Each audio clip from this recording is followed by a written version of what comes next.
ஞானிகளை வெட்கப்படுத்தும்படி தேவன் உலகத்திலே பைத்தியமானவைகளை தெரிந்து கொண்டார். பலமுள்ளவைகளை வெட்கப்படுத்தும்படி தேவன் உலகத்தில் பலவீனமானவைகளை தெரிந்து கொண்டார். உள்ளவைகளை அவமாக்கும்படி உலகத்தின் பாருங்க இழிவானவைகளையும் அற்பமாய் எண்ணப்பட்டவைகளையும் இல்லாத பாருங்க. தேவன் என்ன செய்தார்னா, எல்லாம் இருக்கிறவனை அல்ல, ஒன்றும் இல்லாதவன் மேய்ப்பர்களை குறித்து போடப்பட்டிருக்கிற அவனுக்கெல்லாம் என்ன இல்லை, ஒன்றுமில்லாத ஒரு சூழல்.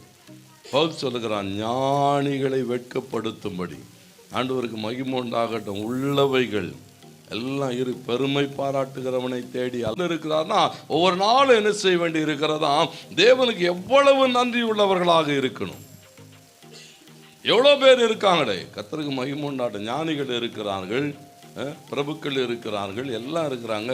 ஒன்றும் இல்லாத என்னை தேடி வந்தார் தேவன். இவர்களை பாருங்க, அந்த மேய்ப்பர்களை தேடி வந்ததனுடைய அந்த மேன்மை. கர்த்தருக்கு மகிமை உண்டாட்டும். நம்மை தேடி வந்தார், நம்முடைய வாழ்வை தேடி நமக்கான வாழ்வை தருகிறதுக்காக தேவன் தம்முடைய ஒரே பேரான குமாரனை அனுப்பி தருகிறதை பார்க்கிறோம். ஆண்டவருக்கு மகிமை உண்டாகட்டும். அதற்குரியவைகளை நாம் செய்தாக வேண்டும். தேவன் உன்னை தெரிந்து கொண்டு இருக்கிறார். தேவன் உனக்கான எல்லாவற்றையும் செய்கிறவர். ஒரு நாள் என்ன செய்ய மாட்டாராம், இஸ்ரவேலை காக்கிறவர் உறங்கவில்லை, ஒவ்வொரு நாளும் நடத்துவார். ஒவ்வொரு செய்யும் தூக்கிட்டே போகும். அந்த குட்டிகள் எல்லாம் வளர்ந்து ஓட ஆரம்பிச்சோன்னே அவைகளை நடத்துகிற போது முன்னால் அப்படியே நடத்தி கொண்டே போகும். 10 அடி நடக்கும். அப்படி 10 ஸ்டெப்பு வைக்கும். நின்று திரும்பி பார்க்கும், பின்னால் வருதான்னு கன்ஃபார்ம் பண்ணும். அப்புறம் ஒரு 10 ஸ்டெப்பு போகும், மறுபடியும் நின்று என்ன செய்யும், திரும்பி பார்க்கும். ஏன்னு சொன்னால் அவனுடைய வாழ்க்கை முழுவதும் என்னென்னா, ஒவ்வொரு நாளும் தன்னுடைய பிள்ளைகளை கரிசனையோடு கூட பார்த்து கொண்டு இருக்கிறது.